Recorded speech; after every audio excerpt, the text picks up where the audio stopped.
Angin puting beliung menerjang ratusan rumah di Kabupaten Jombang, Jawa Timur.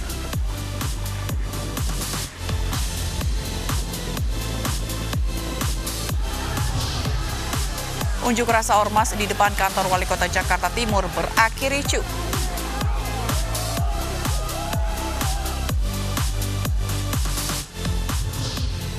Seorang remaja di tanah pesisir Sumatera Barat dibunuh oleh paman dan bibinya sendiri karena mengetahui perselingkuhan keduanya.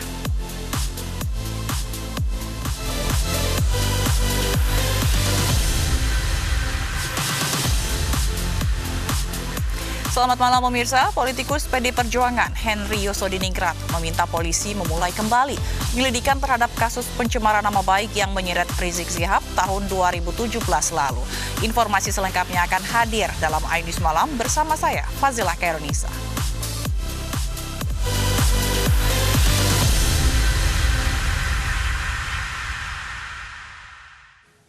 Akibat rem tak berfungsi, sebuah truk kontainer menyeruduk sebuah warung di Kota Kupang, Nusa Tenggara Timur.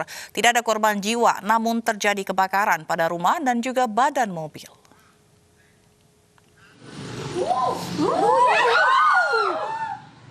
Sebuah truk kontainer yang mengalami remblong dan tidak terkendali terekam dalam CCTV.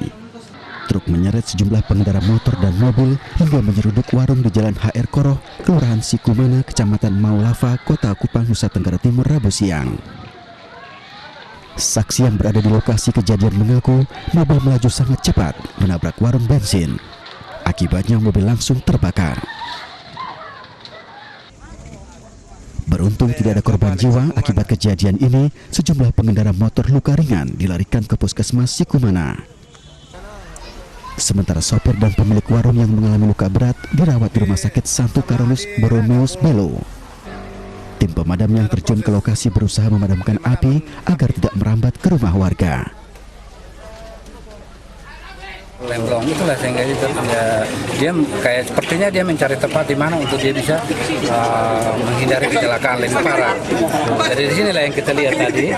Begitu dia lihat posisi kosong, langsung dia banting setir ke kanan, tapi karena di kios ada bensin. Nah pada saat kena bensin itulah langsung api menyambar. Nah di sini saya langsung telepon ke pemadam kebakaran. Setelah api dipadamkan, muatan kontainer agar evakuasi truk yang melintang di badan jalan bisa dilakukan. Dari Kupang, Nusa Tenggara Timur, Eman Suni, iNews melaporkan.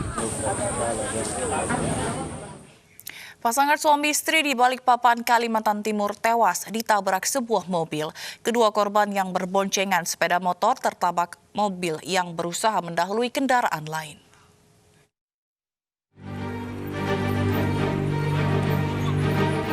Sebuah sepeda motor dan sebuah minibus berwarna putih ini rusak berat usai terlibat kecelakaan di Jalan Soekarno-Hatta kilometer 18 Balikpapan, Kalimantan Timur.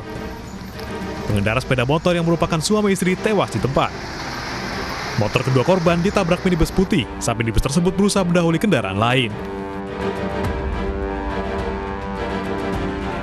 Sopir minibus yang sudah ditangkap polisi diketahui tidak memiliki surat izin mengemudi. Pengemudi yang pertama melanggar garis marka lurus ya, di mana ada marka lurus ganda dengan 18 itu langsung melambung atau menyalip kendaraan lain, bahasanya itu tidak diperkenankan karena memang itu daerah atau wilayah rawan kecelakaan. Namun dipaksakan untuk menyalip sehingga terjadi kecelakaan. Pada saat itu juga ada kendaraan yang dari arah berlawanan melintas pada jalur tersebut.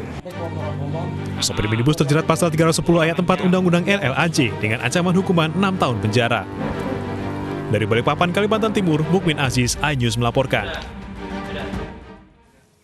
Petani di Kabupaten Tuban, Jawa Timur menghadang 3 truk pengangkut pupuk bersubsidi yang melintas di desa mereka. Mereka menghadang truk karena sulit mendapatkan pupuk bersubsidi.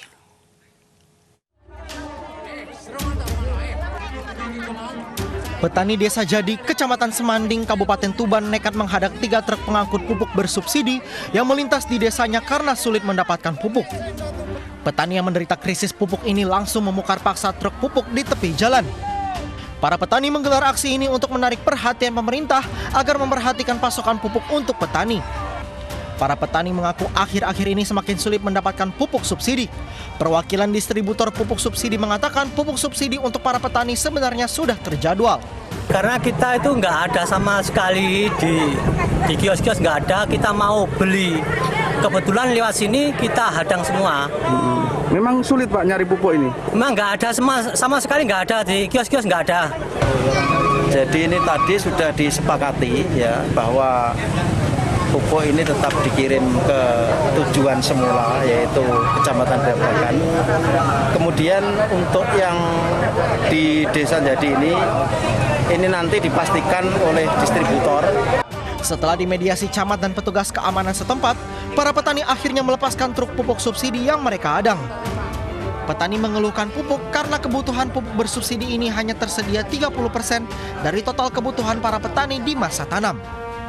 Dari Tuban, Jawa Timur, Pipit Wibawanto, iNews melaporkan. Pemirsa, angin puting beliung menerjang ratusan rumah warga di Kabupaten Jombang, Jawa Timur sore tadi. Akibatnya puluhan atap rumah warga hancur.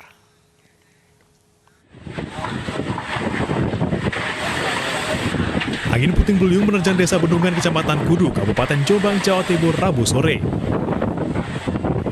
Tidak hanya membuat panik warga, angin puting beliung juga menimbulkan kerusakan. Atap sejumlah rumah warga berterbangan. Sebuah gudang tembakau dan kandang ayam milik warga juga roboh. Menurut warga, peristiwa angin puting beliung berlangsung cepat. Angin datang dari arah selatan dan langsung menerjang rumah mereka. Angin itu mulanya dari sana, dari sebelah selatan, sampai selatan dulu, sampai selatan langsung ke sini, Pak. Jadi tembakau itu sudah maut semua. Meski tak menimbulkan korban jiwa, peristiwa ini membuat warga ketakutan. Kerugian diperkirakan mencapai ratusan juta rupiah. Dari Jombang, Jawa Timur, Muhtar Bagus, iNews melaporkan. Pihak Balai Konservasi Borobudur menutup bagian stupa dan lantai candi dengan plastik khusus. Hal ini dilakukan sebagai antisipasi jika Gunung Merapi erupsi dan menyebabkan hujan abu.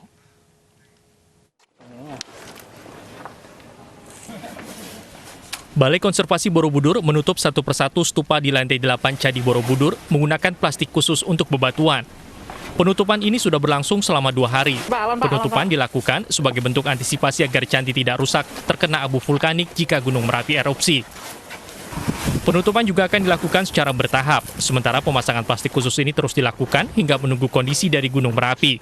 Ini maksudnya kita melakukan tindakan preventif karena sudah ada informasi dari BPPTKG bahwa Gunung Merapi akan terjadi erupsi lagi, tapi kita belum tahu kapannya.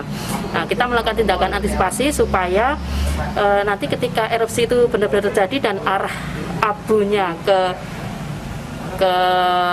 barat utara ya, ke arah Magelang, Candi Borobudur sebagian sudah kita tutup dengan cover.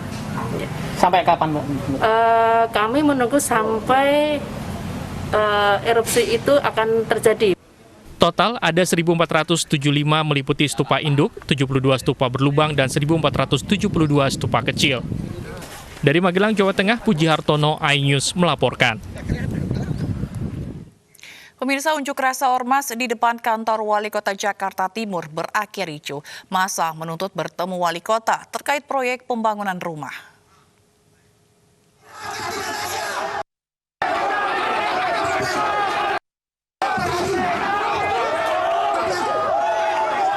Unjuk rasa Ormas Gerakan Masyarakat Bawah Indonesia GMBI di depan kantor Wali Kota Jakarta Timur Rabu siang diwarnai kericuhan.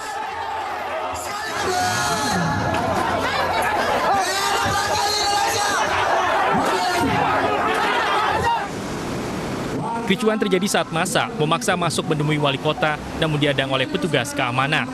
Salah satu anggota Ormas mengaku mengalami kekerasan saat diamankan petugas keamanan. Saya tanya, kalian merasa jagoan? Massa menuntut bertemu Wali Kota Jakarta Timur Muhammad Anwar terkait pembangunan perumahan di kawasan Cakung Timur. Selain berdampak pada lingkungan, warga sekitar yang tergusur oleh pembangunan perumahan belum mendapatkan uang kompensasi yang sesuai. Dari Jakarta, Rio Manik, iNews melaporkan. Petugas pelayanan, pengawasan, dan pengendalian sosial Kota Jakarta Barat menyelamatkan 3 orang bocah yang ditelantarkan oleh 3 orang dewasa di kawasan Roa Malaka Tambora.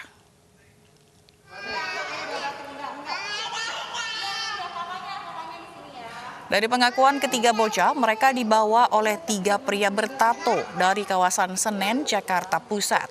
Selama 1 bulan, mereka mengaku dipaksa untuk mengemis, mengamen, hingga mencuri dan dianiaya jika tidak menuruti perintah pelaku. Untuk saat ini, ketiga bocah direhabilitasi di Gedung Olahraga Cengkareng, Jakarta Barat. Petugas juga masih menelusuri keberadaan orang tua korban melalui alamat yang diberikan.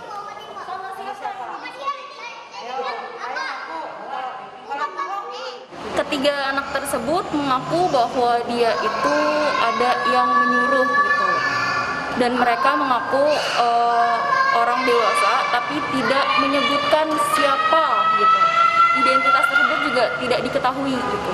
Itu hanya pengakuan menurut 3 anak tersebut, tapi kan kita belum tahu untuk lebih akuratnya gitu. Polisi periksa 23 orang saksi atas kasus hilangnya uang nasabah Maybank senilai puluhan miliar rupiah. Selengkapnya sesaat lagi, iNews Malam segera kembali.